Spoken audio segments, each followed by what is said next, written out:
You are listening to the Pencil and Paper Podcast Network. Visit pencilandpaperproductions.podbean.com to find more great podcasts. Welcome to the Palace of Megapixels. This is Super Mega Crash Brothers Turbo!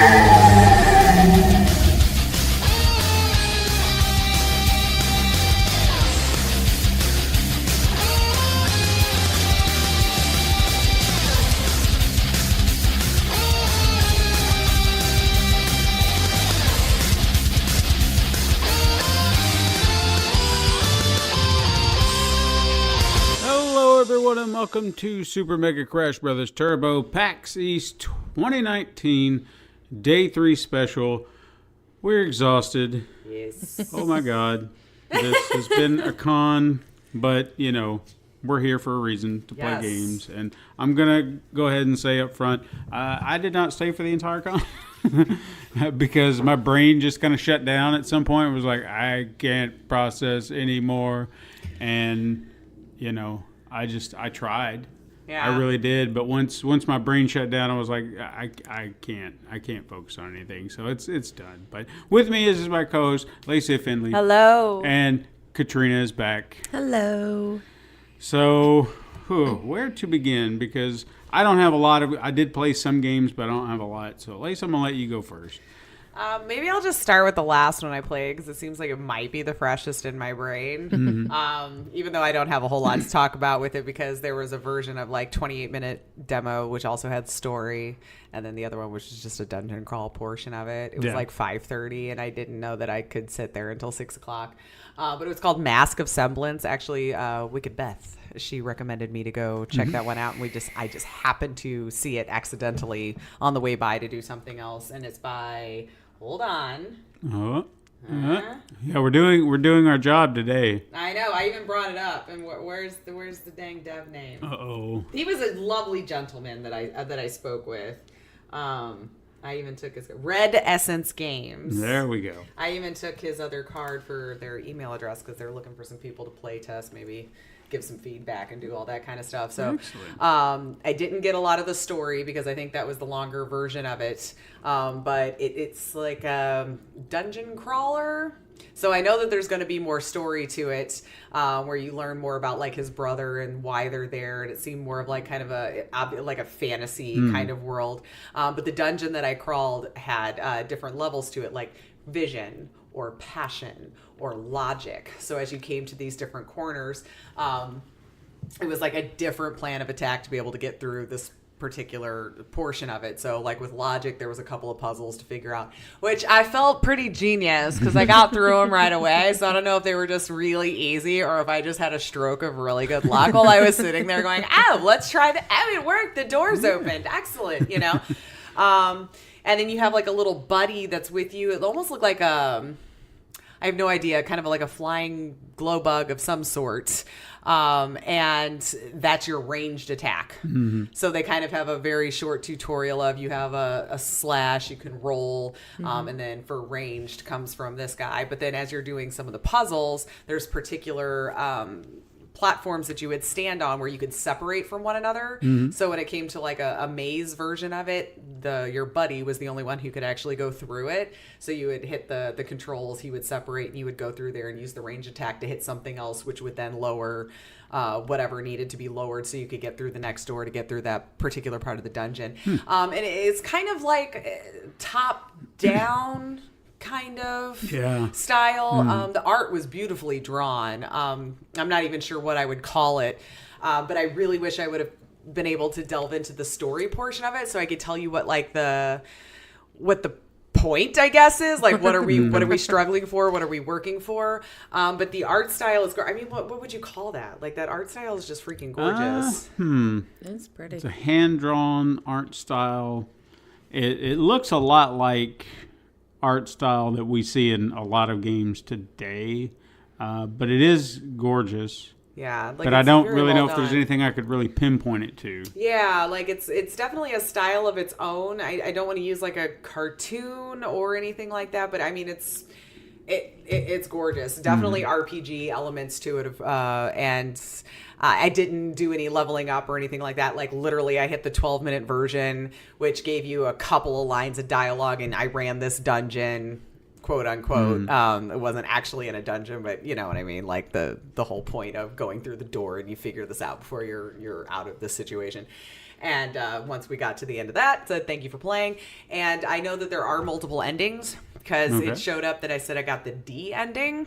So I did happen to ask him that as I was getting up. I'm like, oh, D ending. So there's more.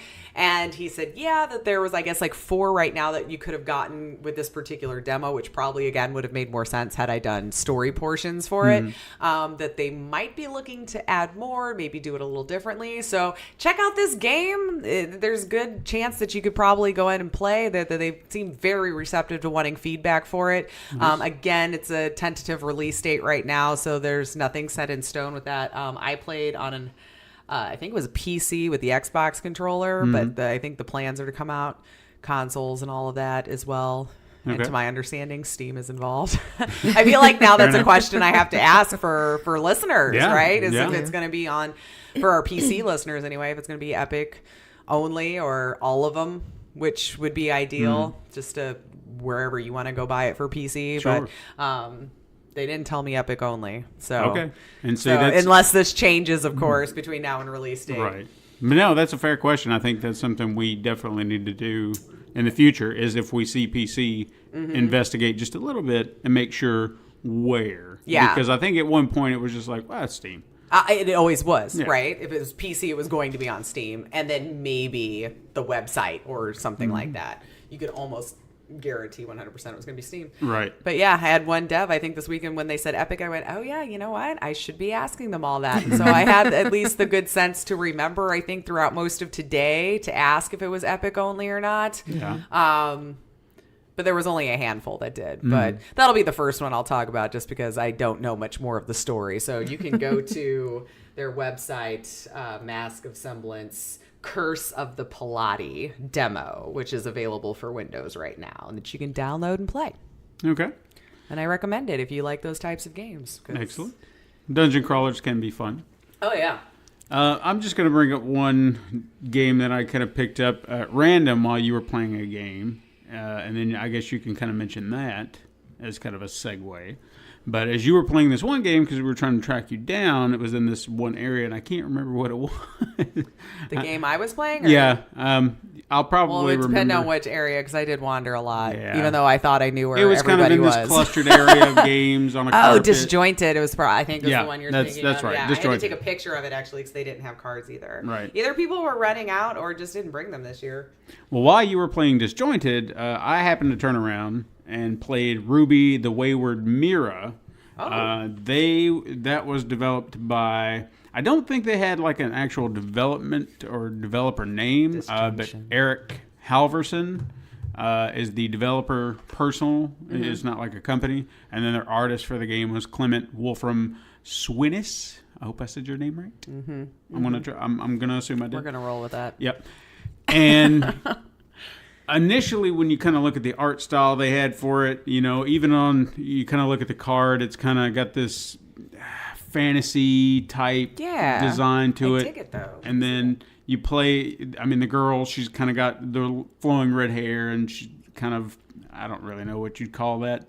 I mean, if you picture like anime hair, I think that would be safe to say, right? Yeah. Where it's got all the short wisps in the front and really super long in the back. But it had this, I'd say I'd lean more towards 16-bit art style. Okay. And it's character sprite. She did that thing that they seem to incorporate in these games now, where they just kind of, when they're moving and they're not doing anything, but they're just kind of, she's just kind of bouncing. Something where she's just still bouncing. It makes me think of the old Mortal Kombat games and stuff like that, when your character's just standing and they're just kind of like, they're ready to fight, but they're just kind of standing there like, But as I played the game and kind of progressed through it, all I was doing at first was just jumping. You know, I was like, do I have an attack? Do I have anything I can do? And nothing was happening. But then as you kind of go along, you start collecting these orbs, and then they will unlock an ability, and then you have an ability tree, which if you get these things, I think they were called strings, then you can use those to unlock more abilities for the abilities you have. And before I knew it, I realized I was playing Metroid.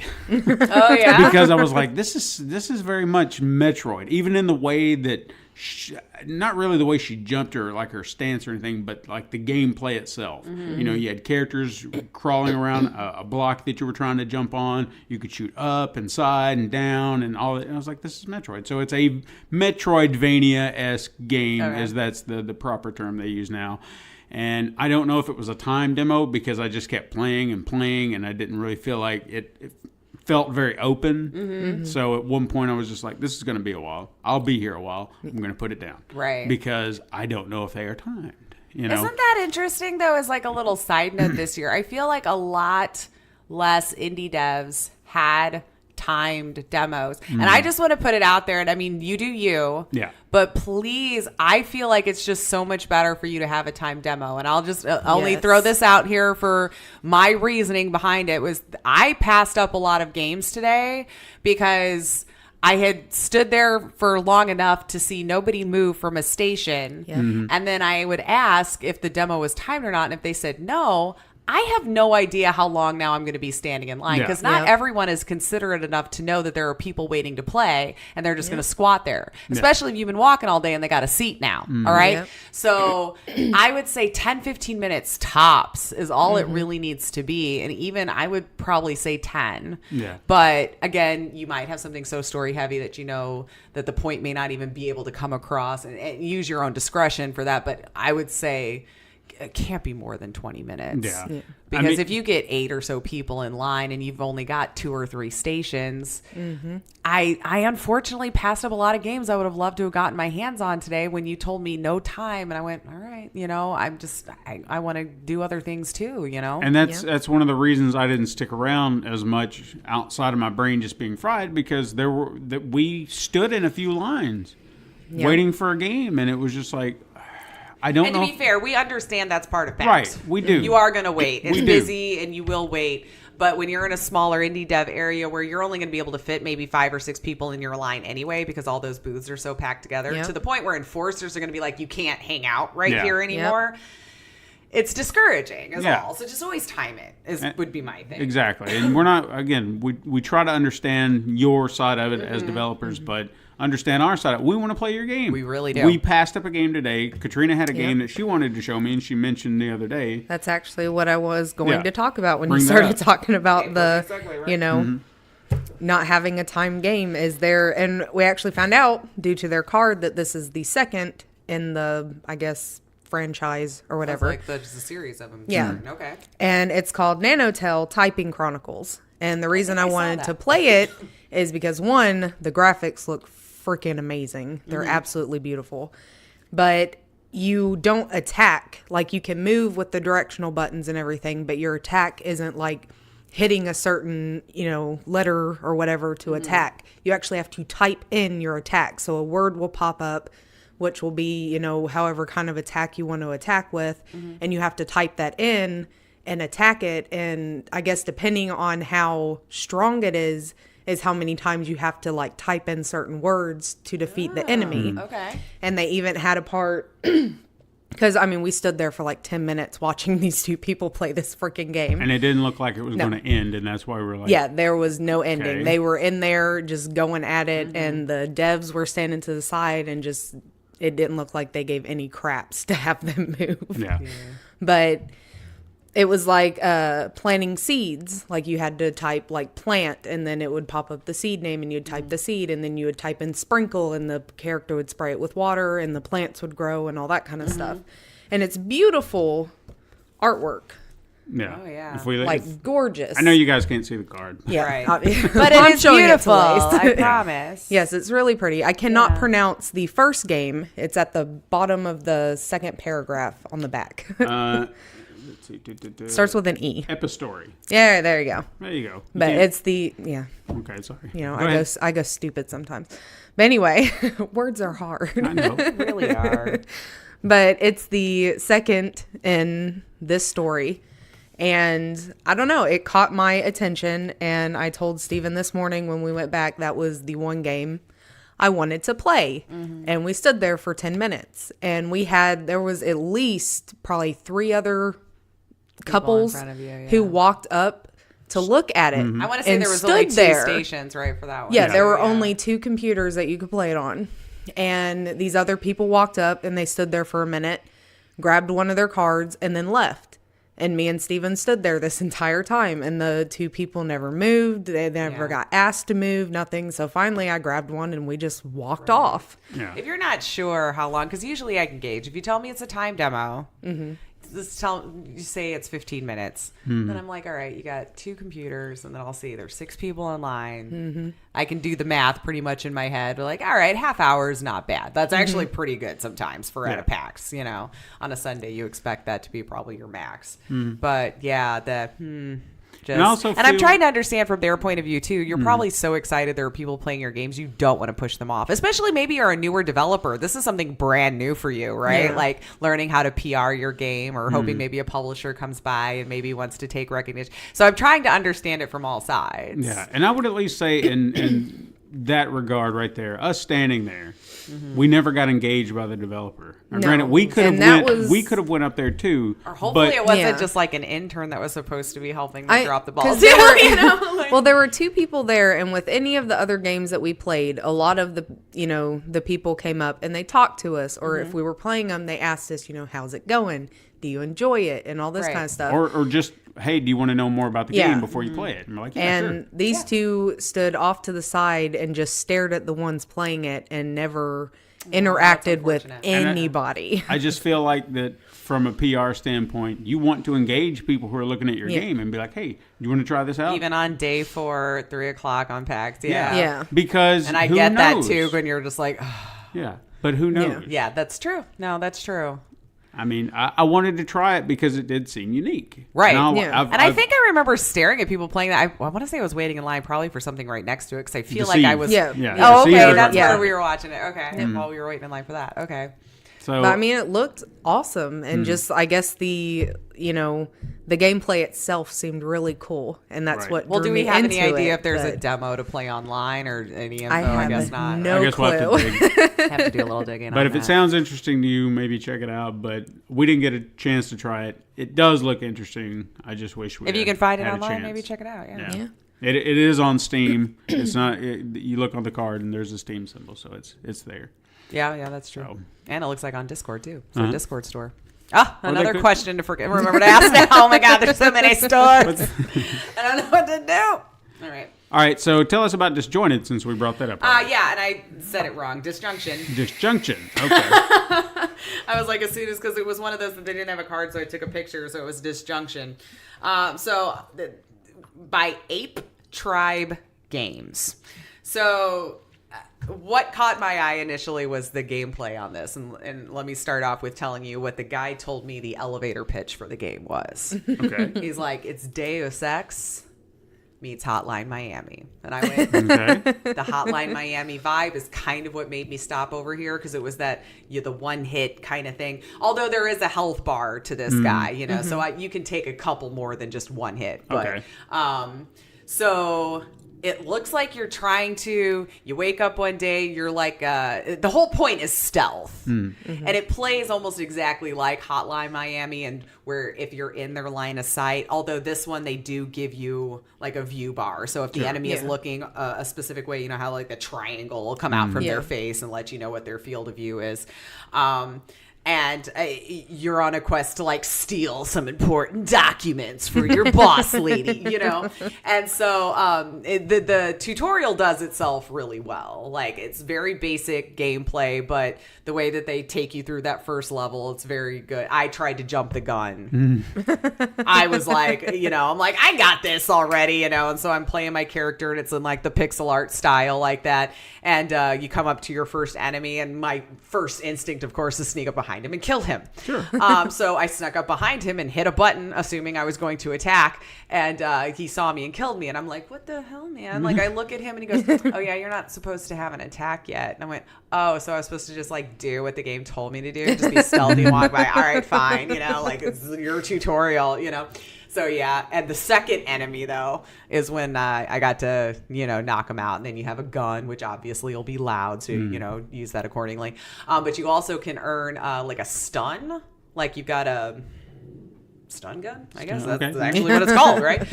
That'll stun them for a quick second, and you can either decide to try to like walk by or take them out, and you also have a smoke bomb. Okay. So that can disorient them for you to get in there and be all like ninja-like if you'd like. So I only played through the one level. I think that actually is all they had on there. So GG devs had the one level to play, and that was the end of your demo. Nice. And there's also like robots, kind of. I wouldn't say like full-on humanoid type robot, but like these little blue spiders. So, yeah, kind of what they look like. And then they had 4 different field of view, so all around them, which you can take them out too. I was completely by accident, so I was like trying to kite one over to the side and end up like beating it. I'm like, oh, okay, that was much simpler. Go over to the one side, steal the card, hold down shift to walk slowly so you're not making a bunch of noise. Yeah, I mean, unfortunately, being at cons, even with headsets, sometimes you just really can't get fully immersed because there's just so much noise going on. So I told him the only tall order to fill would be a soundtrack, man. Since you're toting Hotline Miami, that's some big words to say, But I could totally get into this game, and I think you, especially Steve, would really love that game. I'm digging it. So I'm still in development. It was another one where they don't have a for sure release date on it. So it was one of those gems that you find that just had its one lonely little thing. Like we found Stay last year, and look how well that did. So I mean, if you're into anything I did, like that was the most perfect elevator pitch. Yeah. I mean, really and truly, as soon as you said that and I saw the artwork, I'm like, sold. I'm a stand here, and then again, I asked, is it a time demo? And he was like, well, it's not timed, but it's one level. I'm like, all right, I'm willing to wait this guy out and see how many tries he wants to do it. So the guy who was ahead of me, died several times and quit. So I'm going to brag. I did at least get through that level, even though I was really stupid about it several times. I'm like, I'm just going to be cocky and just run right past these people and hurry up and open the door. They're not going to, they kill me before the door opens. Okay. All right. Yeah. So you actually had to be a little smarter about it.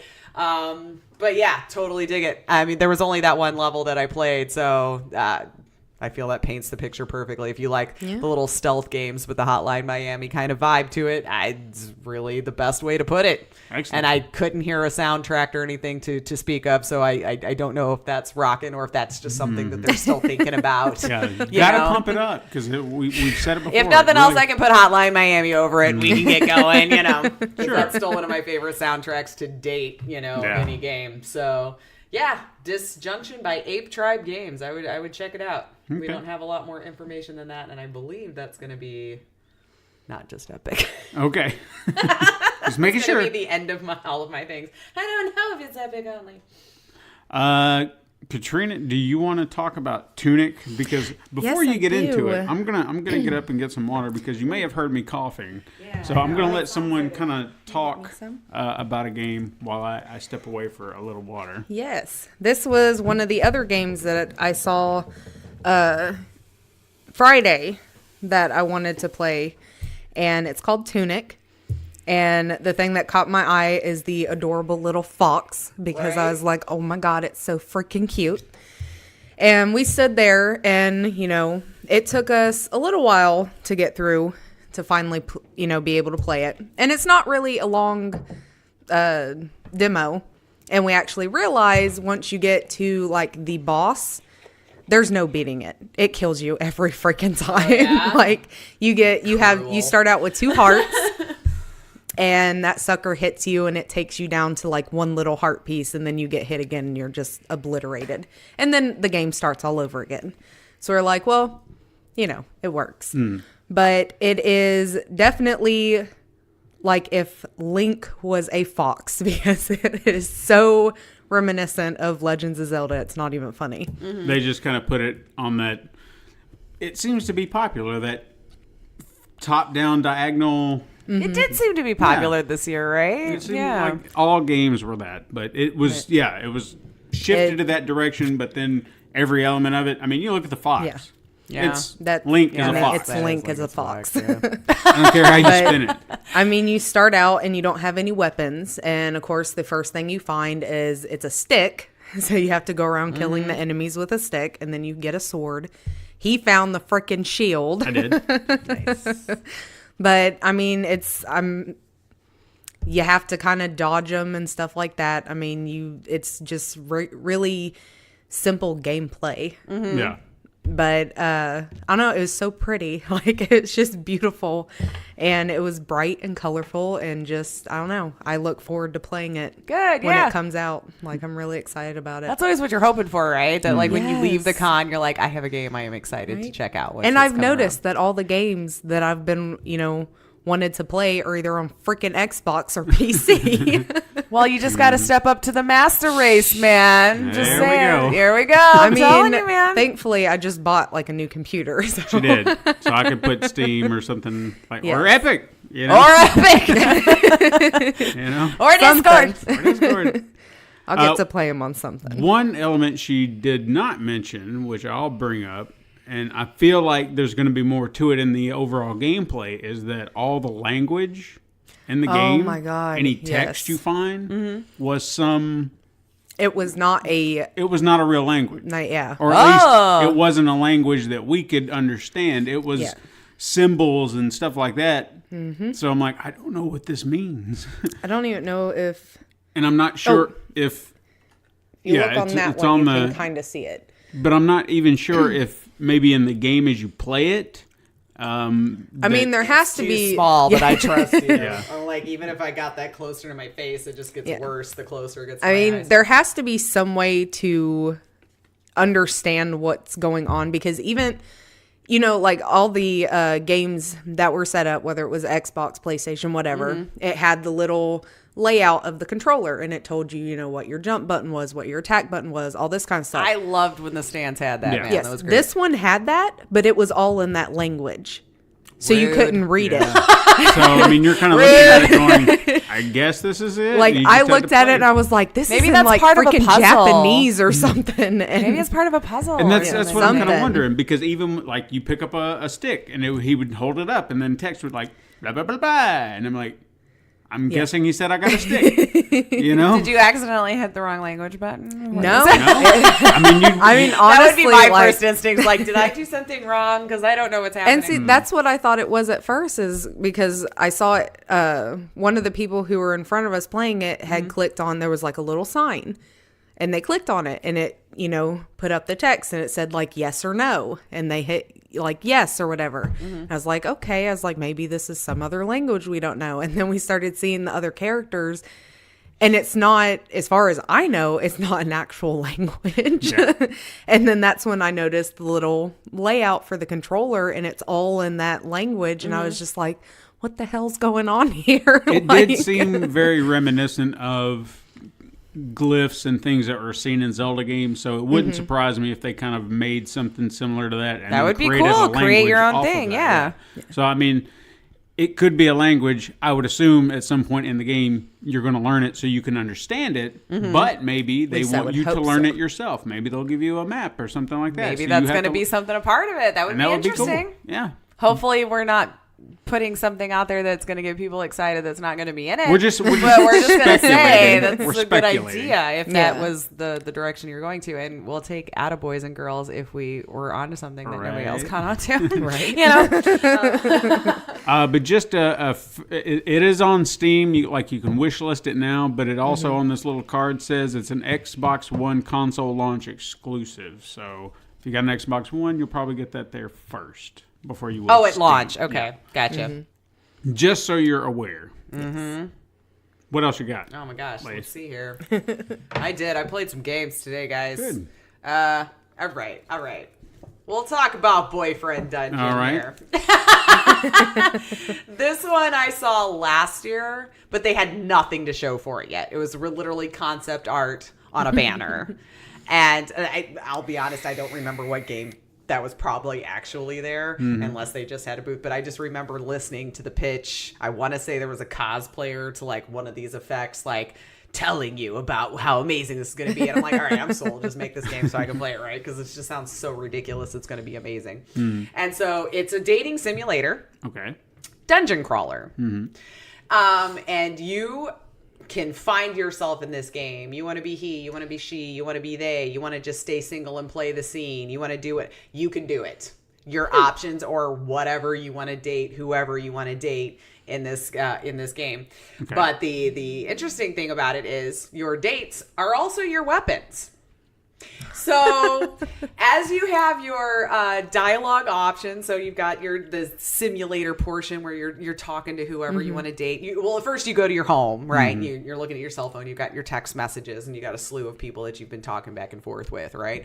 And there's a couple on there that's offering, like, if you want to meet me here for a date, guy, girl, they. All the same was inviting you out. So you got to choose. So I just chose the first woman that was at the top. I'm like, I'll meet her at the park.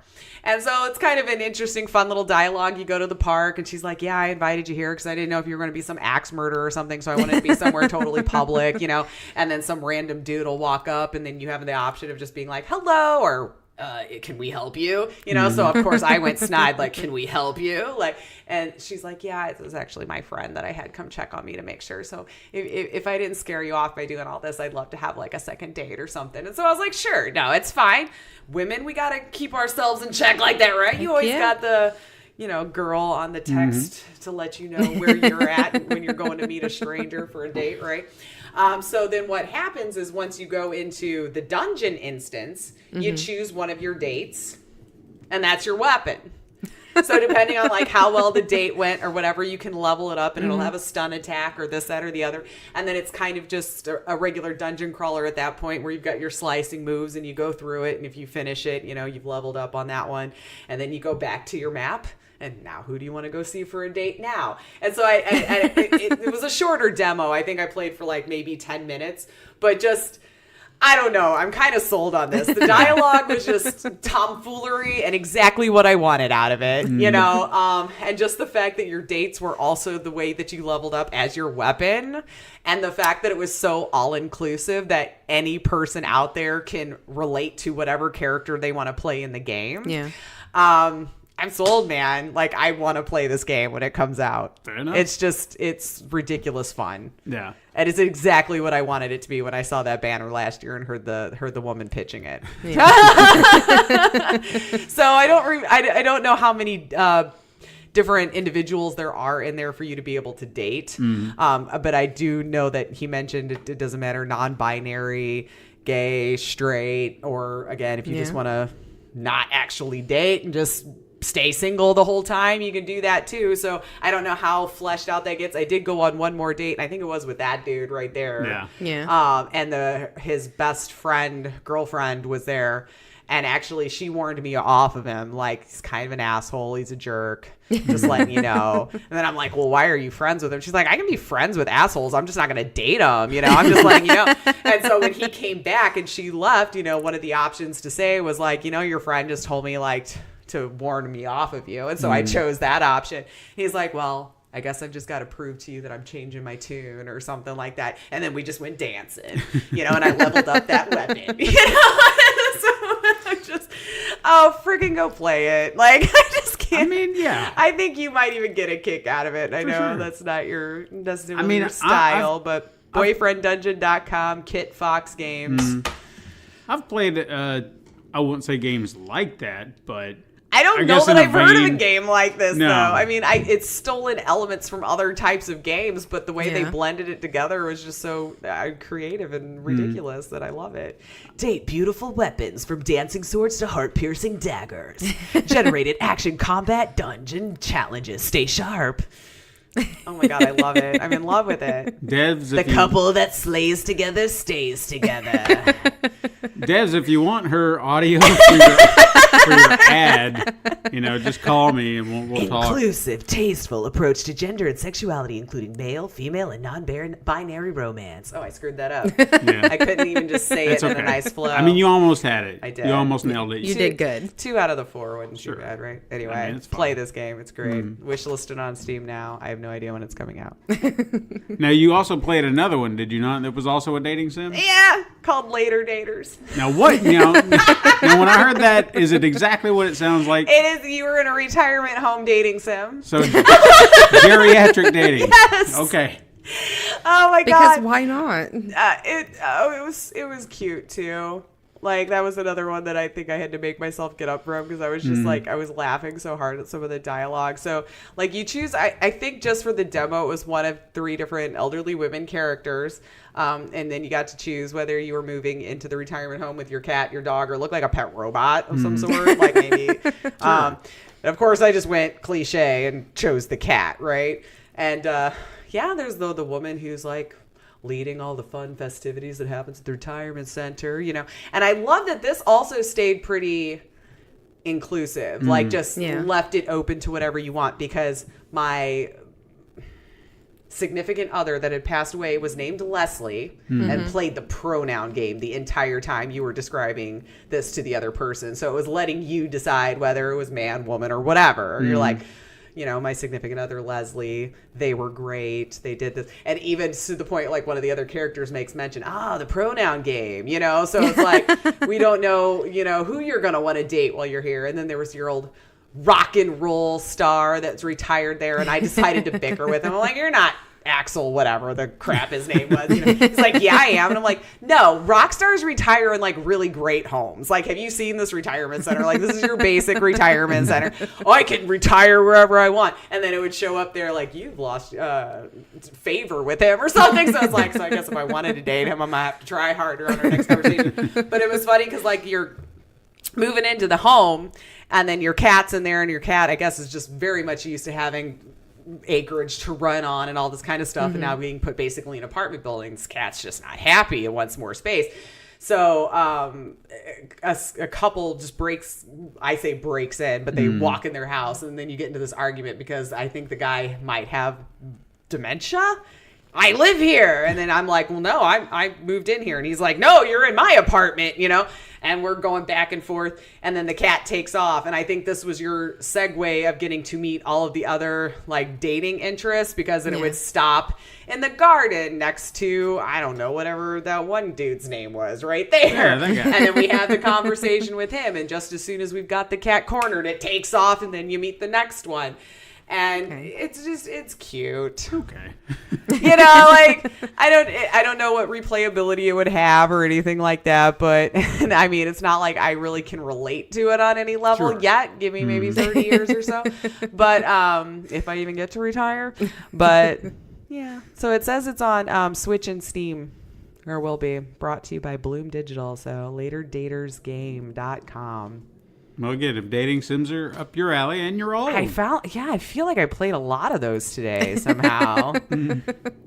I don't know. Maybe it's a trend that's picking up, and they're trying to find a fresh take on it. I feel like dating simulators and visual novels like that have taken on. They have. Or I've just been talking to people who've been playing them more or something, but I feel like I've been hearing a lot more about them. I know a lot of them are based off, well, like your phone. There's all kinds of dating simulators and stuff like that on a cell phone.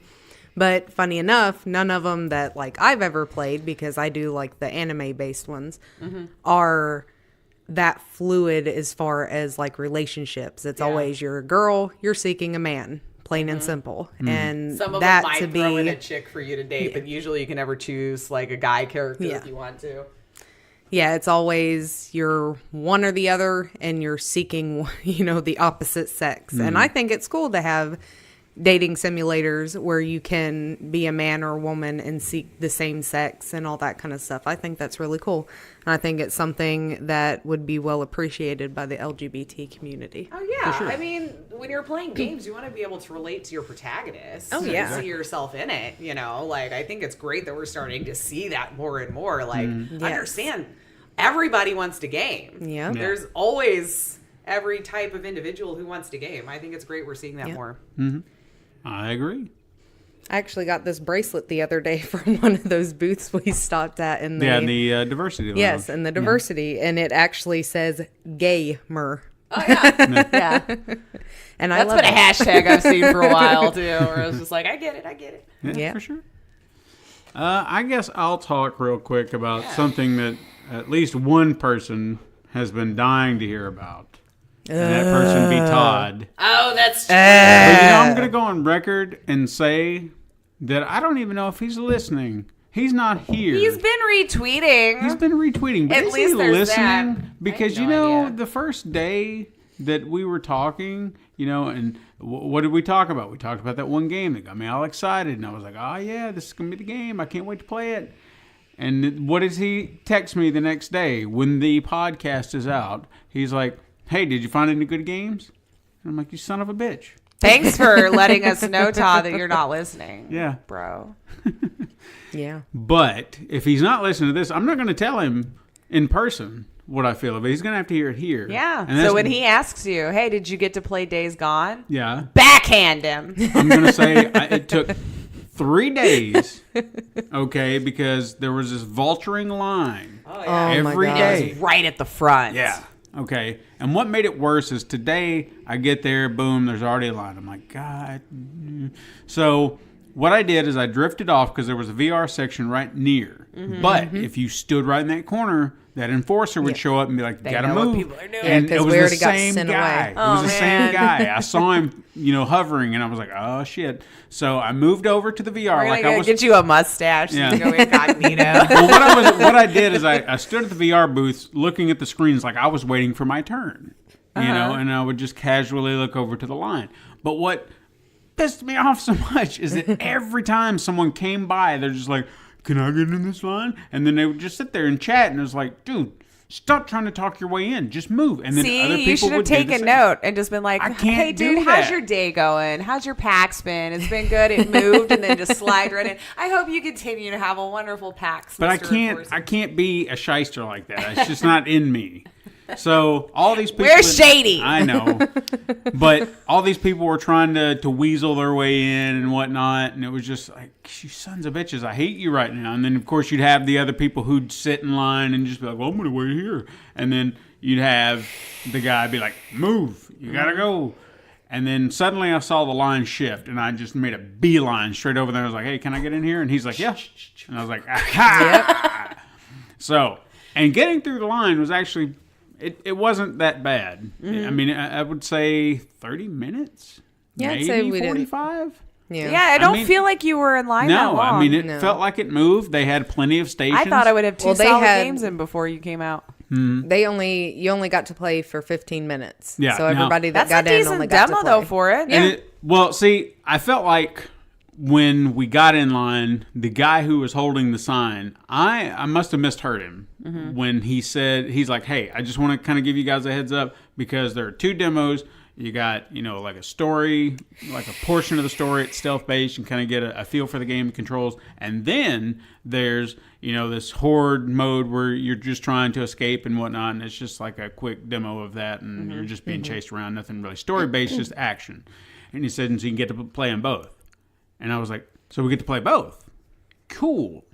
Oh. And then the lady came out and she's like, explaining the exact same thing. She's like, you got to pick either or. And I'm like, damn it. But see, the guy did say once you got in there that you can play some of it, and if you want to switch to the other Yeah. one, you could stop the game. You just only get to and play then- for 15 minutes. Yes. Take Exactly. pick your poison. I mean, okay. either or, you only got 15 minutes of it. So But- I chose the Horde. Okay. Because I felt like I didn't want any of the story taken or Yeah, if you ruined. don't want it spoiled, yeah. And I felt like this would be a great way to feel out the combat, the structure of the game, and then, of course, how the hordes are going to come at me, of freakers, as they call them. And boy, oh boy, it was intense because it was one of those, like, as you got into it, I was like, I really need time to understand the mechanics because I'm just jumping in blind. I'm just trying to figure it out on the fly, and I did okay, but I did die twice. Because and we learned that you Well, did they can't give you drive at least a little motorcycle. rundown of the mechanics, like how to fight? I mean, there was and all that? the sticker and all that you can kind of look at, okay. and then I was just trying to fill out some of it, so it didn't limit me on anything, so I could kind of pause it and take a breath and just try to figure it out, because there was a weapon wheel and stuff like that you could open up, and I didn't really play around with that. I did after I died the first time, I was like, all right, let me try to figure this out, because I guess the point of it is you were trying to kill the entire horde. Yes. Okay. And there were explosive, so many, like Left 4 Dead style, kind of? I guess. Horde-ish? Yeah. Okay. So they're sitting in this pit, and they're just all down there like that. And then you see around you there are many things that can explode. And I was like, well, this must be how I kill them. I lure them to it and I make it go boom and then ha-ha. So I wasn't sure how to go about it at first. And there sat a motorcycle, and I was like, I want to ride on the motorcycle. So I got on the motorcycle, and I was like, just driving around and everything. And I was really hoping that there would have been like this badass thing where you could just like pull your gun out while you're driving, and then bam. And I didn't know how to do that. It might be in the game. I just couldn't figure it out. Right. Well, So the guy next to you did it, but I noticed that as he pulled it out, one, he wasn't looking behind him. So the character's just like holding the gun in this direction while driving. So he's just shooting blindly into a horde that he couldn't even see. As you do in the zombie apocalypse. And it slowed down the motorcycle. So he was going like really slow, and that horde just like ran his ass over. So maybe it was a good idea. I didn't really try that. But I wanted to ride on the motorcycle. Did they chase you? Oh, yes. Because once they catch wind of you, they come after you. Oh, yes. And I did everything in my power to kill them. And you make one wrong move, because even when I got down into the pit, there's a climb button to help get you up and at him, and he wouldn't climb up the cliff, and I'm like, well, what the fuck, reach up there and climb, you idiot. Come on, I had to Nathan Drake would have had this shit. Right? So I'm just sitting there it was frustrating me because I couldn't understand why he couldn't climb up a cliff. It's not like it was that high. It's just, a little ridge in this ditch, so climb up it. But they didn't do that, so I was just and like... they he can't do it? Or it's like the button would not allow him, like, you never saw him actually reach up. It was just like, no, I'm not. So that's not a mechanic. Yeah, it's not a mechanic. I mean, he climbed on, like, the vehicles and stuff like that. Granted, the zombies climbed right there with they were like little insects. Yes. I mean, as soon as he got onto one, there was at least one always right on his heels. So do you think stealth is more what it was supposed to be? Or did it tell you specifically you had to kill all of them? That was the objective, but it was just how are you going to do it? Because after I died the first time, I looked at it and observed it the second time. I said, all right, let's see what I can do. And I started looking through my weapon wheel, and I had Molotovs. I had I think they were proximity bombs or something like that you can craft. And I thought, okay, so I'll set one here, and I'll set one here. And then, of course, when I was trying to set up one of my other bombs, they heard me, and I was like, well, shit. Yeah. So I had to run, and then I heard one go off, and I was like, I got some, but I don't know how many. So I just did my best to go around and shoot and try to survive, and... Like, there were big, like, tankered trucks that he would shoot and would blow up. And you would see it blow up in the middle of the horde, but it's like it did not dissipate it or whatever. It didn't feel like I didn't kill any. Oh, I see. So I mean, just maybe that I many. did, but it didn't feel like it. You would see the dead ones, but there was only like a handful. And I mean, it looked like, I wouldn't say hundreds, but there was so many you couldn't count them. And I mean, I would say it was crazy. I did get it on video, so if you want to watch it, I do actually. We will upload it for everyone's amusement. Yes, and you can hear me telling him how he's going to die every time Just he so turns around. Honey, to your left. No, to your right. Never mind. Now, on my second playthrough, I did something that probably other people would not do. Is I think when I was trying to get through. Or like I was on my second playthrough, guy came up and said, you got 5 minutes left. And then I played through and I died. And my 5 minutes went up and I just said, fuck it, I'm done. Because what am I going to do? And however minutes I had left. I was just like, Well, he already tried YOLOing, driving around on the motorcycle and was hitting everything. So that didn't go that drove in there on the motorcycle and just ran him over. It was like Thelma and Louise style. Like, screw it. And I'm free. Damn, I should have done that. Free father. It's too late now. I'll do it when it comes out on console. But yeah, that's my days gone. I want to play it. It wouldn't have killed me had I not played it. But for Todd, you better be happy. You better be a good bro and not have to ask that question. You have to tell her about the little weasel once we got to the front of the line waiting to actually go under the little zombie curtain. So, you know how you got these people in cons who think they're going to be slick? They're going to be... Line jumpers? Yeah. Oh, okay, because you had this... We're right there at the beginning, and this guy just walks up, and he looks like he has no clue what this game is. I'm like, you're full of shit. Because you look like a guy who knows what the hell. And he's just You're like, at a con. what is this? What is this? And there's like a lady who looks like security for the line. Oh, my God. She's not like one of the people guiding you in. She's like, I am here to protect this area. Yes, like freaking CIA type.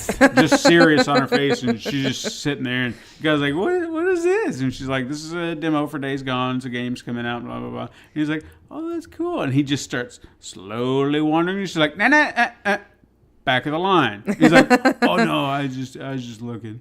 It's like, bullshit. You were walking in. You didn't tip your head over to look in. You were walking in. Oh, that's cool. Look over there. Yeah. Yeah. So, And I mean, you would know what the game was considering where we were standing. Again, there was a freaking zombie curtain with the giant letters. Like a huge sign that said Days Gone. Yeah. So, Oh, it's a zombie exhibit. It's taking you through the, history of zombies. Yeah.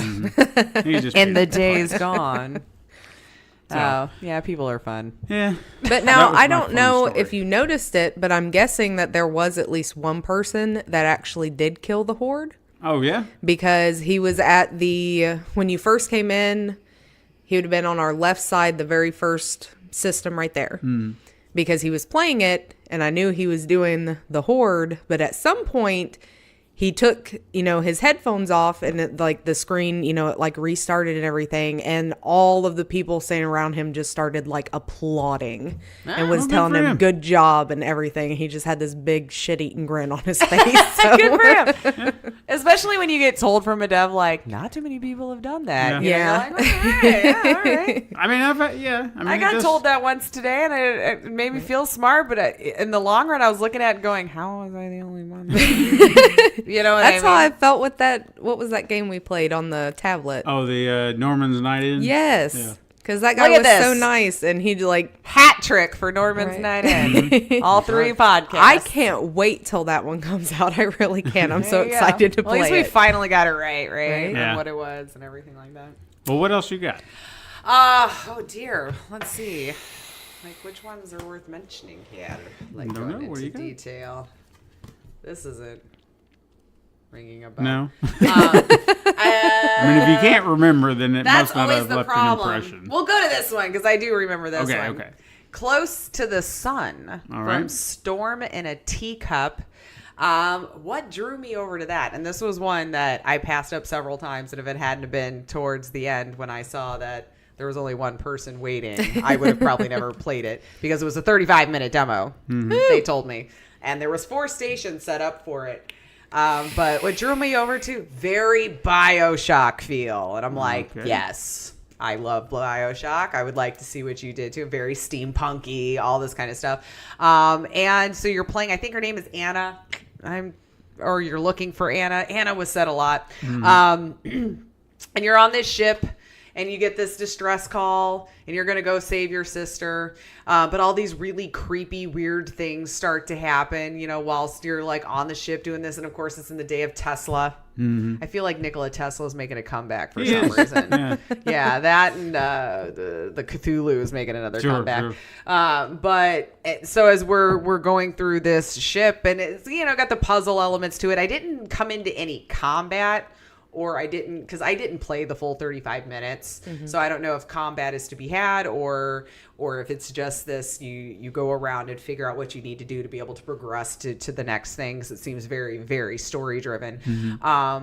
That when you finally do get to an area where you have this, it looks almost like a clock contraption thing that you have that to me it seemed like it was a walkie-talkie, some sort of phone of some sort. This is how you were communicating with her, and then the sister just seemed so excited that you were there, and you're like, what are you talking about? You're the one who asked me to come here. And she's like, no, but I'm glad that you are, but it wasn't me. So there's some sort of supernatural element that's going on there. There was a couple of jump scares that got me. I wasn't expecting it to be spoopy really, although BioShock does have kind of a creepy feel to it in some places also. So I didn't finish it, but I mean, it's very beautifully done. It played really, really well. I didn't find any hiccups, any glitches, anything like that. Totally one that I would love to play later on. I mean, that was pretty much all I could get from the story from the time that I was in there, because knowing me, it took me a long time to like wander around and figure out where I needed to turn on this valve to power this elevator, to turn the arrows the right way. So there's a lot of just kind of figuring that. I mean, not insanely difficult, but you got to take enough time to be willing to go into the different rooms and see what's going on in there. And lots of different newspapers to pick up to get backstory of what's going on there. But Epic Store. Oh, Epic Store exclusive, huh? Epic Store exclusive. I don't have any loyalty yet, one way or the other. Yeah. Like I said, if the security issue really is a thing, then yeah, that's a valid complaint, and sure. I would hold off on that. Maybe I would just use like paid Visa gift cards or some junk like that if I wanted to buy stuff off there. Because even if you hacked it, I guess you got my games, but you didn't get my personal info. Yeah. But yeah, I want to play it. Close to the sun.game.com. So it looked really great. Definitely huge BioShock vibes you get from that game. Would you say, because we're seeing this happen more and more with the Epic Games thing, is there a game yet that would push you there?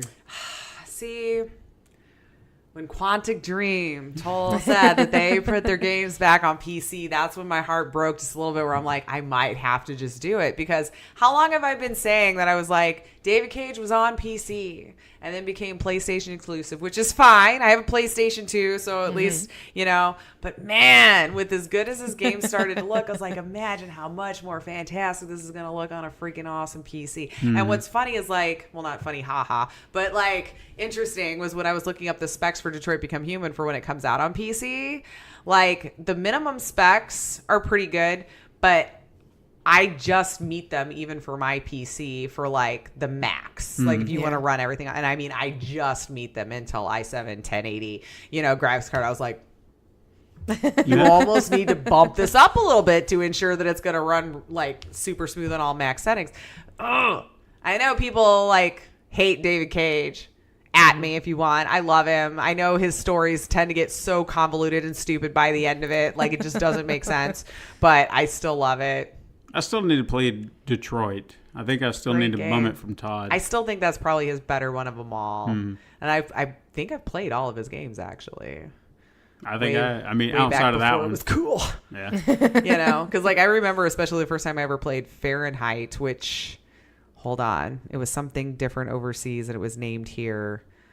Fahrenheit, I believe, was the overseas name, but I had bought a copy from over there because I wanted to see if there was really any difference in the ratings or whatever. I'd like to hear, because there's like one scene like now if you watch it now we'd be like, what? Like, it doesn't matter at all. Like they're alluding to the fact that they were sleeping together, but you don't actually even see clothes come off, nothing. It was like you just heard like the music and hearts, and like maybe you'd see the corner of a bed shake or something, so you're not really seeing anything, but people are like clutching their pearls, and it's just like, and now we're like full on seeing, Geralt of Rivia go right on in there, you know what I mean? So, yeah, but I loved that game. It was so stupid though. Like it started off amazing. The story was so amazing. And I just felt like they wrote themselves into a corner and couldn't figure out how to get out of it. And they're like, let's make it a supernatural thing. And you're like, wait, he has powers now? What? He was a murderer. Now he's okay. All sure. Right. Now I can walk on buildings, like on the side of buildings. That tracks, But I played the shit out of that game anyway. I didn't care. It was fun. But I think maybe that might be what does it, because I've been wanting his games back on PC for so long. Yeah. But I hate buying games again. I have that thing too, because I already own them. So I'm like, Well, the last one that I played today, and it was kind of, I guess, ironic that we ended on this one, was Evergate. Because I did go back and play the rest of that too. Yeah. I mean, I went back over there because we happened to be nearby, and I happened to notice that Cynthia was over there, and then I happened to notice there was someone else with her, and I was like, I haven't met that person, and come to find out it was M.R. Miller, the guy that composed the game, and I was like, oh, finally, yeah, right? because we heard so much about him, and I even told him, I said, dude, I said, I'm not just saying this. I really enjoy the music that you made. I bought the soundtrack. When I found it on Bandcamp, I was like, I dig it. I love the composition and everything that he had written for it. even the story behind it, I was, touching because he wrote the lullaby and everything for his kid and all that. And that even led to, father stories. So I was like, it was nice. Yeah. So, They're just good people, man. They are. I'm They're very pissed. I fantastic. never got them all in the same spot. I'd walk by and there would be like 2 of them there. And I got lucky and there would be like 3 of them there. But like always one was missing. Yeah. I'm like, come on, guys. I know this isn't important to you, but... Well, they asked if I wanted to play the demo again. I said, if it's open, I'd love to see what you added. I said, but I'm not going to take it. I said, I want other people to play it. That's what I kept telling them. I'll let somebody else play it. But spot came open. Nobody was around. I said, all right, I'll take a jab at it. And they had really changed the opening of it. And kind of that portion. He said they were becoming educators now. They're really nailing how to inform people how to play the game. And then it just kind of led into familiar territory, of the demo that we've gotten to play. With a little bit of variations to it. yeah. Like, I thought I would breeze right on through. And there was a couple of them like, you changed just enough of this that my brain is wanting to automatically do the thing I've been speed running now. Well, once and it got it's not working. Yeah, once it got to that like the very first familiar part, something in my brain went stupid. And I had to restart because I was like, well, I know how to do this. What am I doing? Like I just destroyed that gym that was sitting there, and I was like, damn it. So I did it in the second part because you wanted to go left, didn't you? And I was like, I don't know what I'm doing. So I restarted and was like, this is what I do, and keep going. And then everything just kind of came back to me as it was going. And so, yeah, I mean, like you said, minor tweaks to it that we saw, but initially it's the same thing. Still a great game. Still can't wait to see what more they got. And it just even that addition at the beginning was enough to kind of throw me off just enough. But that damn crow, I'm still trying. I feel like I can do it. I think I got the crow down. know, except for he changed that one, or I say he. I don't know which one of them changed it. Yeah. I probably should know this, right? Because I'm claiming that we're best friends. You heard it here. But yeah, it's just that one platform where I'm like, why am I derping so hard on this right here? But it's like the platform was just in a different spot that I'm like, jump over. Oh wait, that doesn't line up. And then you were like from underneath, and I'm like, why did my brain stop working? I know exactly how this game works. Like, why am I not tracking it? And sure enough, as soon as I did that, it came through, But man, yeah, great stuff, man. Still good stuff. And we actually watched someone from the sidelines try to figure out the hourglass puzzle. Like once you get there, where you have to go through that one spot. Ports you over. And they were just sitting there aiming. And I wanted to say something, but I didn't feel like I wanted them to figure it out. Yeah. I was just like, it was so cute, though. Beth was off in the corner also playing it, and I'm talking to, I think it was Mike at the time, and she's like, waifu! And I look over and I'm like, do you need help? And she goes, yes, please. And it was just, it's one of those things where you can tell she's not a big controller player with PC either. So trying to line up the line just right. And for some reason, when she was using the controller, Kai wasn't jumping as high. I was like, he should be jumping higher than that. I was like, I did keyboard and mouse though, so I'm not sure if that's going to make a difference here. Or this maybe I played the controller. Just been rode too hard today. Like I don't know. And but as soon as I hit spacebar, it seemed to jump a little bit higher. I'd say it was the controller. Yeah. So maybe it was too much hands and could be bacteria. I don't know. That's why I sanitize after everything I touch. Yeah. There wasn't as much sanitizer this year either. I feel like last year there was wipes and all this kind of stuff, and I'm like putting on this headset, so I'm like, I want to wipe it down. I don't want to put it on my face. But yeah, it was fun. It's great seeing those guys again, getting to meet new people. I know, finally met the whole crew, man. Yeah, so I was excited that we got to do that. At least. I will say one funny thing, what is the woman's name? Cynthia. Mm-hmm. When we were standing there, Beth was standing, to the side of us, and we were all waiting. I remember. And Cynthia leans around and she's like, Lacia? And Beth just kind of looks at her and she's like, yeah. She's just going to be like, I'm her. I couldn't remember because your hair was blonde. And she's like, wait, what? Yeah, she's like, wait, what did you say? She's like, I thought you asked if I was waiting to play the game. And she's like, oh, no. She's like, are you Lacia? And she's like, oh, no, I'm Wicked Beth. And she's like, you'll know Lacia. Like 10 feet taller than her. No. Well, I mean, she'd only see me in the Skype interview. So I guess if you were just looking for someone like the short hair or whatever, I mean, that's fair. Because I even asked, I said, do you remember who I am? And it took her a minute. She's like, yeah, you were in the interview too. I was trying to remember, and I was like, it's fine. I understand. I think I made it easier for her when I walked up. I'm like, I'm finally getting to meet you. You know, just like, oh, okay. You know, didn't have to be like, are you ready? Like, yeah, no, here I am. Here I am. I announce myself. Well, what else you got? Because that's all I got. God, I feel like there's so many now that I just don't want to mention because I may not have been able to pick up a card. I mean, if you don't have anything worth mentioning. Well, I mean, there was a couple. That's true. Like, trust me, I'm not going through all of them that I played today because, some of them aren't. Not that they won't be. No, I mean, whatever. You don't know who I'm talking about, so I'll leave it up to you to insert whatever game here. But I tried a couple of VR ones today.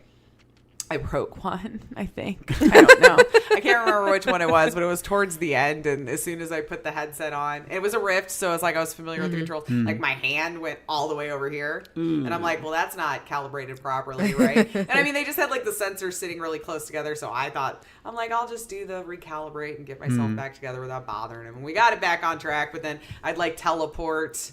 And then I got stuck in the wall. So it's like I'm like familiar with this. So I'd like peek my head through like this because then eventually you could see the other side and keep trying to teleport to get yourself up. Then I got stuck on the floor. And then I finally had to get help because I'm like, I can't get out of the floor, you know. And then I teleported through, I guess, I didn't even know that it was through the other side of the wall. All I just knew is I couldn't get to where I was fairly certain was the objective. And he goes, I think you're on the wrong side of the wall. And now it's not registered. And I just went, well, thank you for your time. You know, like I'm not gonna. He's like, and then it was just so adorable. He's like, so what did you think? And I'm like, I'm gonna be honest with you, I have no idea because I spent most of my time stuck in stuff. So, feedback. There you go. There's a couple of things to work on there. So it looks like it could be interesting.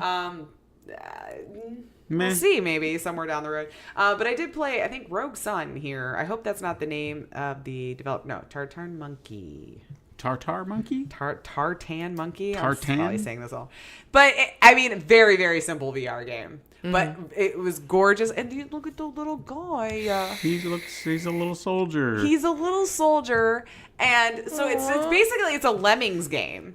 Okay. So it's like... You only have your hands to work with here, and there's like a table just sitting in front of you, and when you open the one chest, these little soldiers climb out like in the most adorable freaking fashion, right? And start just walking, and then you have these different wood pieces that are dispersed around that have different shapes on them, and so you'll take like corner piece blocks and put them where they need to go so that they'll bump into that and turn in the right direction, and you want them to go towards a certain door.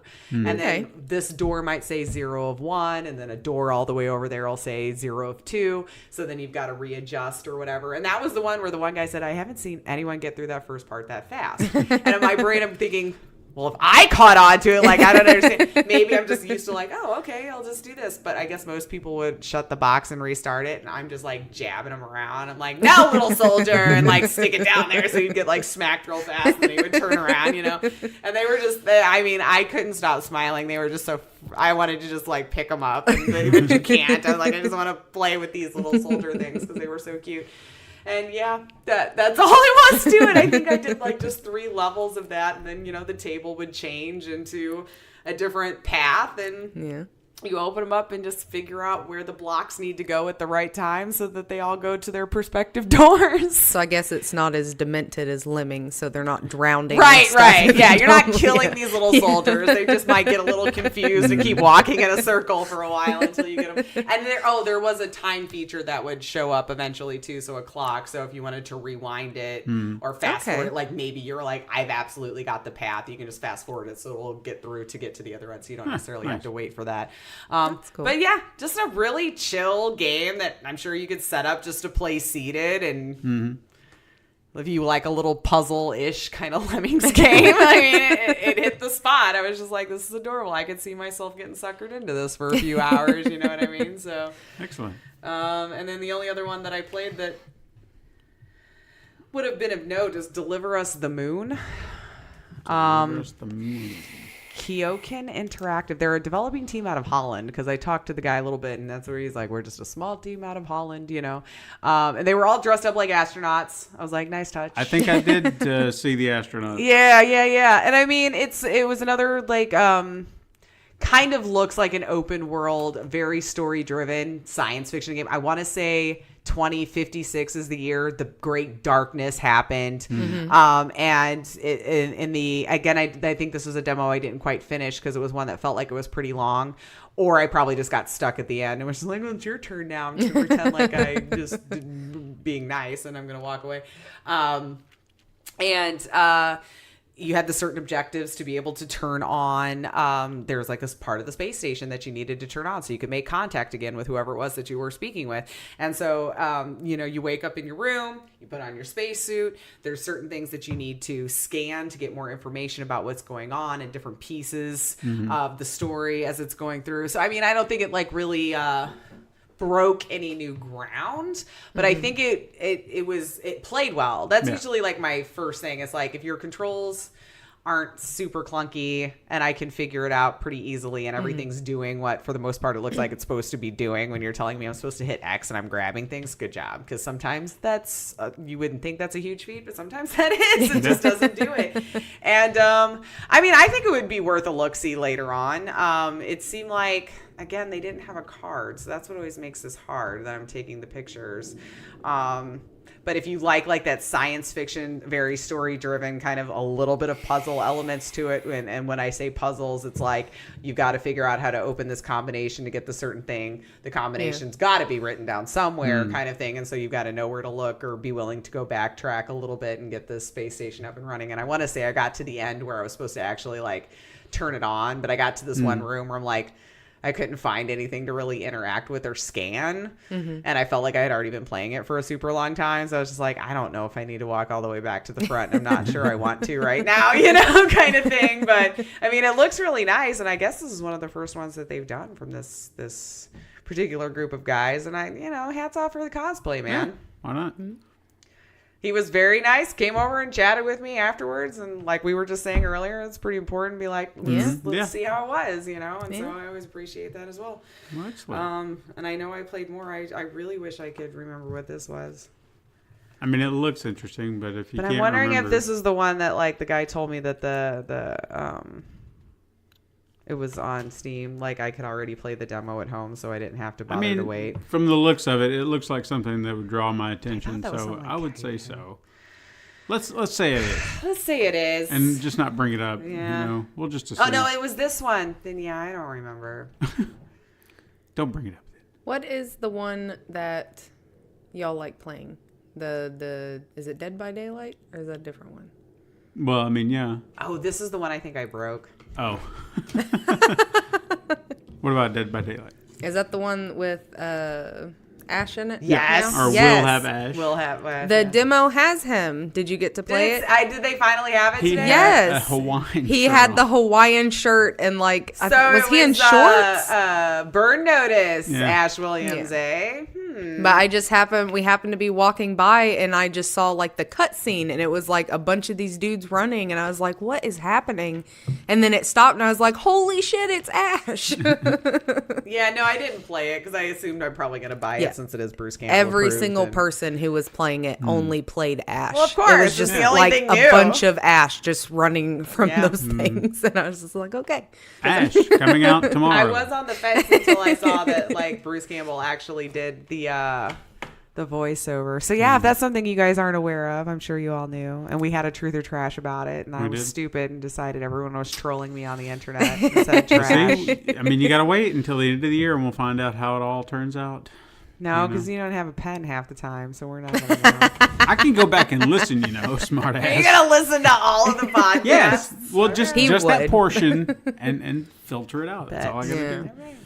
So, but that's fine. Either way, I know I messed up that one for sure. I That's wanted no to problem. believe, and so I just assumed it was going to not happen because I wanted to believe that it would I be know. true. Bruce Campbell's a pretty awesome dude, so. Oh, yeah, man. My future ex-husband. and he, in a way, I guess you could say he misspoke when he said he'd never play the character again. Well, he's not doing anything for it, I'm Right. sure. All he did was the trailer, and none of the characters in DBD are ever really voiced, No. are they? I don't think there's No. any. Yeah, so he didn't I guess have to other than he didn't have to do grunts nothing and but maybe yelling. collect a little paycheck for his Yeah. likeness or whatever and call it a day. I even saw somebody on Twitter say Did you something. see his retweet? Yeah. I was like, yeah, dude. He's talking out of his ass. It's like, do you not know the persona?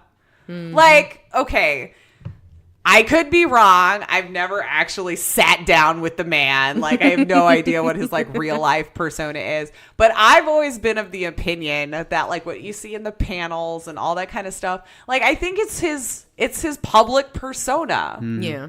Like, I would hope he's not that cocky of an asshole, and he might be. Whatever, it works for him. I'm fine with that being his persona in real. You know what I mean? But like, I just have this feeling that that's what brings like what people like. So he goes to the cons, and he's being a jackass to you for asking stupid questions or running the panel the way he wants. Don't you stand in a line to ask questions? Just raise your hand. I'll call you if I want you to. You know? Yeah. And like, I just truly believe that's his persona. And the guy was saying something, haven't you even seen the movie? My name is Bruce. And I'm like, so do you think that's like a documentary now? Like, they just like, he had no idea there were cameras there when he was acting like this. Like, come on, dude. And if nothing else, maybe he was just trolling to get a retweet and he won. Probably. I don't know, but like.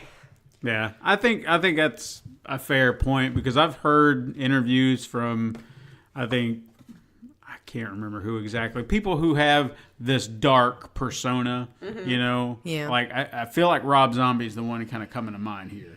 And I guess people will come up to him and he's nice and polite and just not the bleh, metal rock star. And they just, and they're just like taken aback, because I guess they expect him to be like, what do you want? I'm Rob Zombie. Yeah, I'm like a demon. And it's just like, hey, how you doing? And it's like, I don't know. You know, and it's like, what do you want me to be, a dick? You're a fan. I'm going to be polite and nice. Well, you would hope. Yeah. No, they're not always like not that. Always, but... No, we used to go to a lot of conventions. And we've met a lot of famous people. And a lot of them... the most memorable one was where I got to meet Jason David Frank. Yeah. And he was freaking amazing. He's like... I love him so much. I think the true test is if you just happen to run into them out on the street. Oh. Now, I'm of a firm mind, just leave them alone, honestly, because, like, I mean, I can't imagine what it's like to just not even be able to go pick up a cup of coffee and just get, like, derailed for 45 minutes because, you know, people are swamping you. Kind of like Tim Meadows. Again, if that was you, Tim Meadows, at the Chicago O'Hare Airport, I need to know, because like you're listening to this. But I swear to God, Tim Meadows sat down across from me, and none of us were brave enough to find out if it was or not. We just didn't do it. But I swear to God, 100%.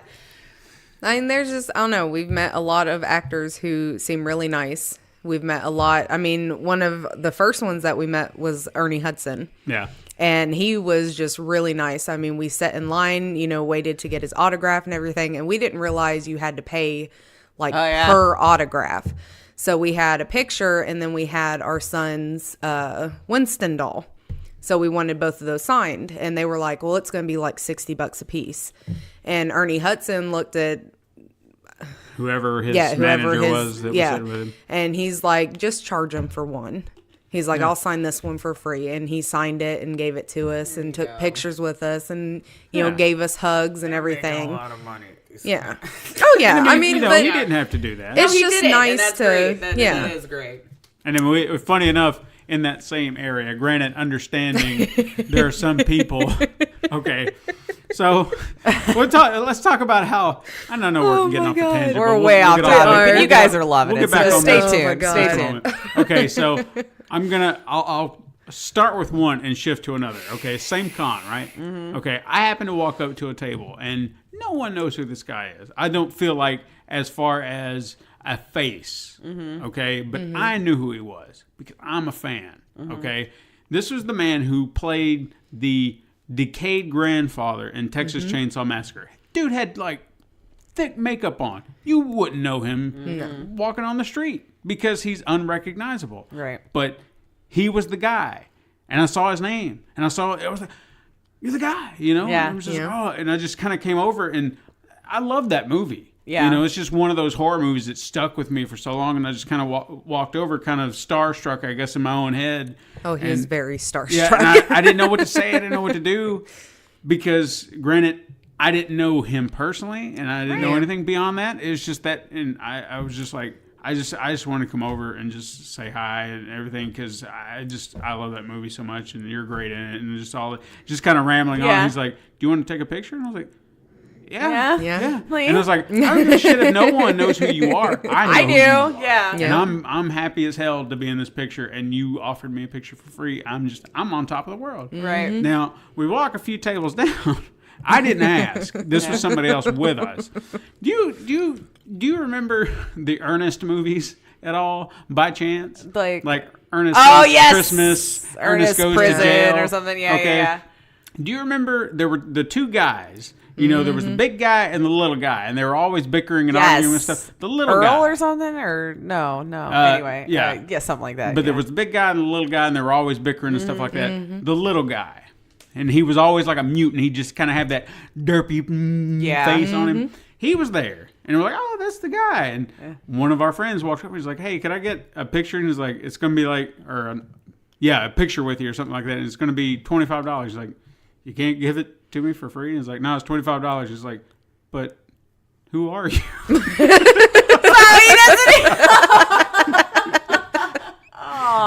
Yeah, I mean, it was sad, but I don't know. Well, then why are you asking for a picture? Is it kind of like when the dude hits on the chick and she turns him down and the dude's like, "Well, you were a bitch anyway." Yeah. It's like, how is this my fault? Like, okay. I mean, no, I'm not condoning his behavior. I'm just saying. See, I thought when you started going on the talking about that convention that we went to, you were going to talk about the Batman that was there. Oh, God. Because that cracked me up. He had the coolest freaking Batman. I mean, the full like cowl where he couldn't turn his head. Like it looked freaking authentic. And his wife was with him. Well, they got to meet Ernie Hudson, and this man stood to the side and was just weeping, and his wife was like dabbing his tears with his tissue. Batman just weep. No. And we're just looking at him like, what the crap? He's not feeling Stu, man. He's not a superhero. I mean, I can't rich guy. say anything because I about cried when I got to meet Jason David Frank. So and the booth right beside him was Jason Momoa. He seemed but that's where I was going because Jason David Frank, we walked up to him and we told him like we didn't have the money for, autographs and stuff like that. And Steven told him, he's like, "My wife loves you." And he took a picture with me. Didn't charge us nothing. We got, several photos. We went over to Jason Momoa just to meet him. That man sat there and like, he's like, "Do you want an autograph?" And we're like, "Well, we can't really afford it." And at like that point, it was just like, no other words were said. He's just, thanks. Like we just wanted to say hi. Yeah, I was like, I just wanted to be within like a foot of you. I'm like, no, I'm not doing either or. Yeah. See, that convention. Yes, that I think convention. I did. I approached a few others that I kind of knew. Like Jillian Anderson was there, and I knew her from obviously the X-Files and stuff like that. And I was like, I don't have money for an autograph, and I just wanted to come up and say hi. So I really liked you in the X-Files and stuff like that. I just wanted to meet you. And she's like, "Oh, it was nice to meet you." And I was like, and we got to meet the dude from Clerks. Yeah. And he was freaking amazing. Brian O'Halloran. Okay. He was one of those, like, nobody apparently recognized him because nobody was there. And we just walked up and we're like, and, talking to him. He took pictures with us. He tried my alcoholic beverage. And then really said he needed to go buy one because it was really good. Mm-hmm. And we got to meet one of the Jasons. Mm-hmm. And I was, like, petrified. Kane Hodder. Yes. But we're getting off on tangents. Yeah. We're talking about cons and stuff. Well, I mean, it was still a con, but not this con. Well, anyway, just to wrap it up, what was your favorite part of PAX? Well, Katrina, you go first since this is your first time at PAX. My favorite part of PAX was the cosplayers. Yeah. Yeah. And the merchandise. I probably spent way too much freaking money buying stuff. I bought a giant pink octopus just because I wanted a giant pink octopus. So. Fair. And full disclosure, she almost got swindled by some guy who was trying to give her all this, get swindled. Hey, buy 2 of these and you get 1 free. Buy 3 of these, you get 1 free. Yes, I spent $75 on shirts and 1 plushie. Yeah, and I was like, come on, rein that in just a little bit. But hey, my shirts are freaking phenomenal. I'm not knocking the shirts. I'm just saying he was trying to get you for more than. I know. You wanted to spend. But that's what they all do. I know. That's what they all do. He was working the game. But no, I'm glad that, I found some games that I never thought I'd ever be interested in playing games on PC and stuff like that. And now I realize I either need to invest in a freaking Xbox One or a really good gaming computer. Well, you have a PC now. So. I do have a PC, but I need a controller because I go retarded. Well, we have a controller. So most of them are plug and play these days. Yeah. Like you can use almost any controller and plug them in there. I think you're Which set. is good. I need something as close to a PS4 controller because I almost can guarantee you can plug in your PS4 controller right now and it'll work. I just cannot do the Xbox controllers like that. It's just what you're used to. I'm the same way, having the off-kill joystick. Yeah. I guess I got better at it this weekend because when there was a PC game with a controller, they were using an Xbox controller. I will figure it out, but RB, it just doesn't. Yeah. And the X button. is never in the same spot. Because every time I see it, press X, I'm like, down here. Oh, I'm not going to remember it. Uh-oh. Damn it. There was one really good game, too, that now... Oh, I played Family Man. Did you? Yeah. Did you find all the trash? I did. Yeah, the two dirty spots were fairly close to each other, actually. Yeah, there was one in the hallway and then one by the window where the boy was playing. So I had a glitch. Yes, you had to have had a glitch. But then again, you said you never picked up the chips either. Did No. you clean up the chips? Because the first thing that I did when I came down the steps, I talked to the wife, and she said that he had eaten the chips, the son had eaten the chips, and they need to be put in the fridge. So I had to go into the kitchen, pick up the chips, put them in the fridge. Yeah, I have no idea. And then it was like, do dishes and clean up two dirt spots. I even went and got a job at the burger joint downtown. Yeah, same. I didn't serve a single thing because I could not figure out what it was like. Oh, maybe I'm pouring this color slushy, this thing. And by the time I got all of that, because I was making burgers and fries for no reason, apparently. And then when I finally got the 3 drinks on the tray, I just stole $4 from the till and called it a day. Which is something that the dude tells you when you can do it. Just don't get caught on camera. Yeah. I even encourage you to spit in all the burgers if you wanted to, and you get paid extra for it. And I was like, Yeah. I don't know if I want to do that. But. Also, while we're on that subject, thank you to Broken Bear Games for retweeting us and giving us a little comment because Yeah. we talked about your game. Yeah, I definitely want to play that one again. But there was one right next to it, and gosh dang it, I really wish. I'm sorry. I'm going to talk about it a little bit, even though I'm not going to remember the name. And hopefully, maybe next week, I could make my addendum of fixing it. But it was basically like Papers, Please. I don't know if you ever played that game. I think I know which one you're talking about, but I can't remember the name of it. But yeah, it was right there with it. Yeah, maybe it'll come to me eventually. But it was based on you are an immigrant in the UK after Brexit.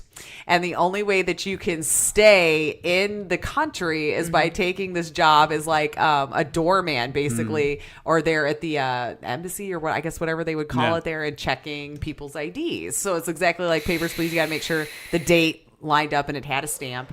And so as soon as you let 5 people in, it got bombed though. So I happened to let somebody in that I wasn't supposed to, although you played the game correctly. So Yeah. it just, at this point, and then it goes you back a year in time. Because I think you were doing it for a New Year's Eve event or something.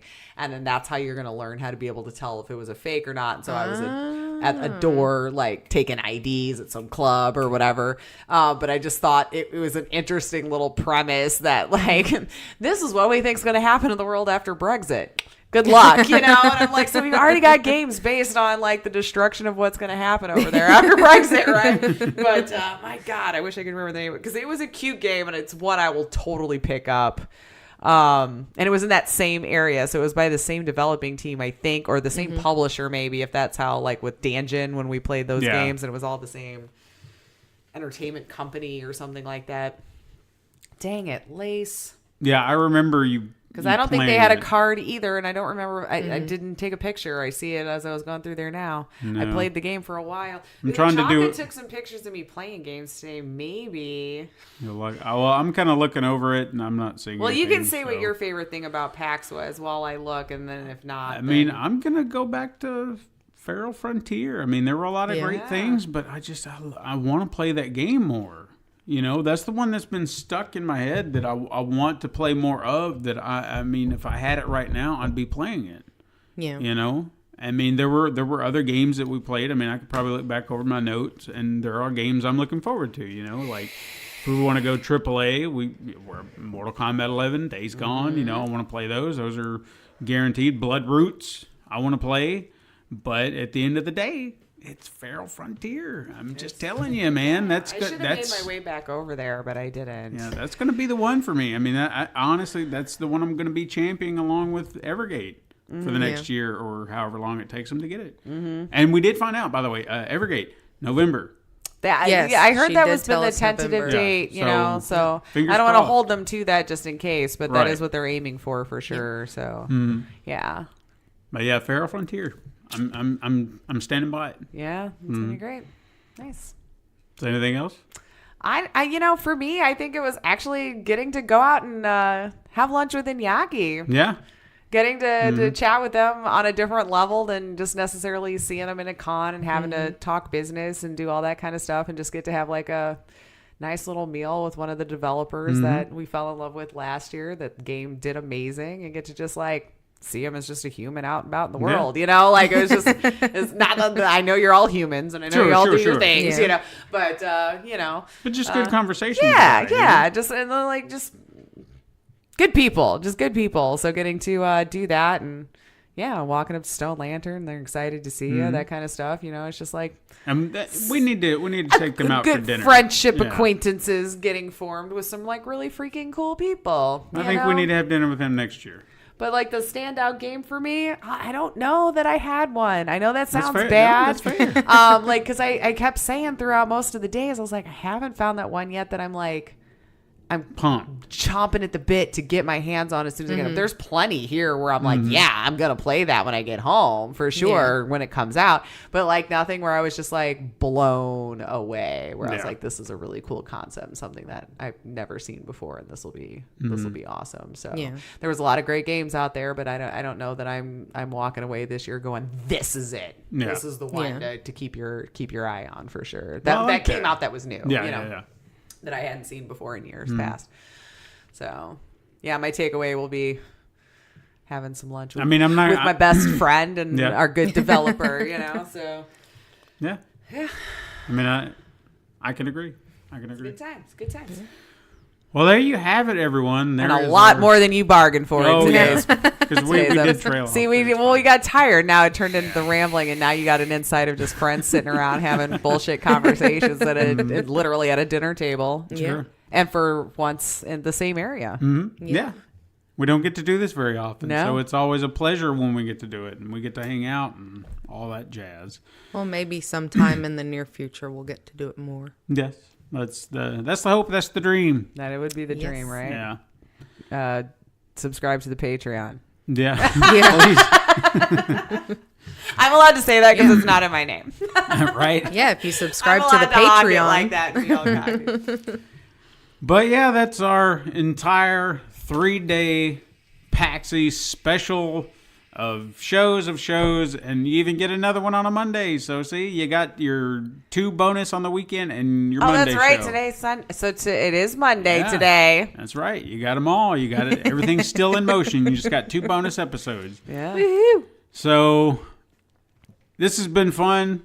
I can't wait to do it again next year. Hopefully it continues this flow. I can't guarantee there's going to be anything else the rest of this year because I've already bowed out of Twitch Con. Maybe we need to aim for Gamescom, man. Yeah. That's what I'm told. Yeah. Iñaki kind of said, Gamescom, but where's that? Germany. I just...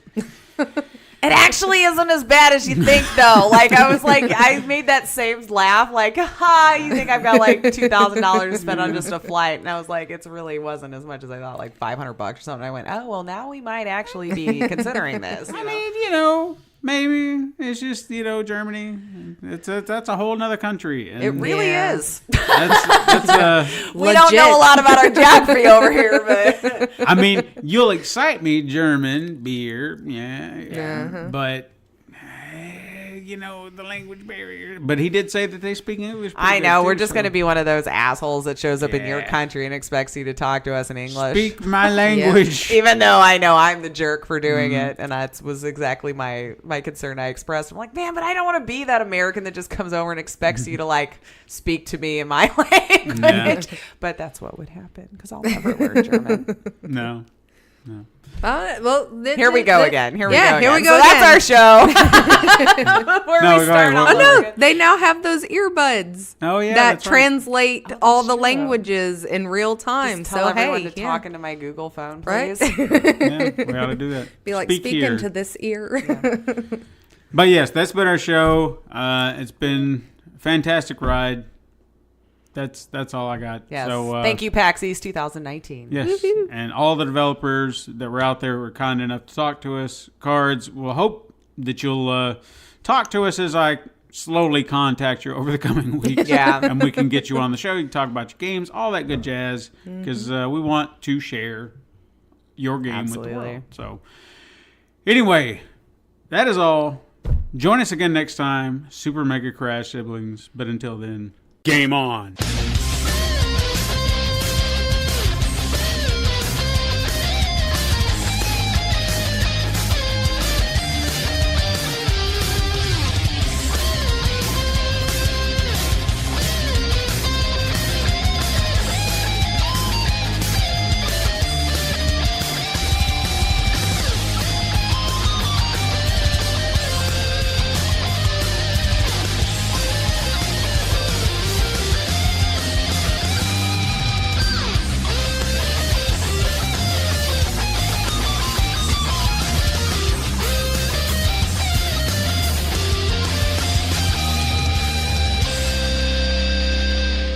This has been a Pencil and Paper Podcast Network production.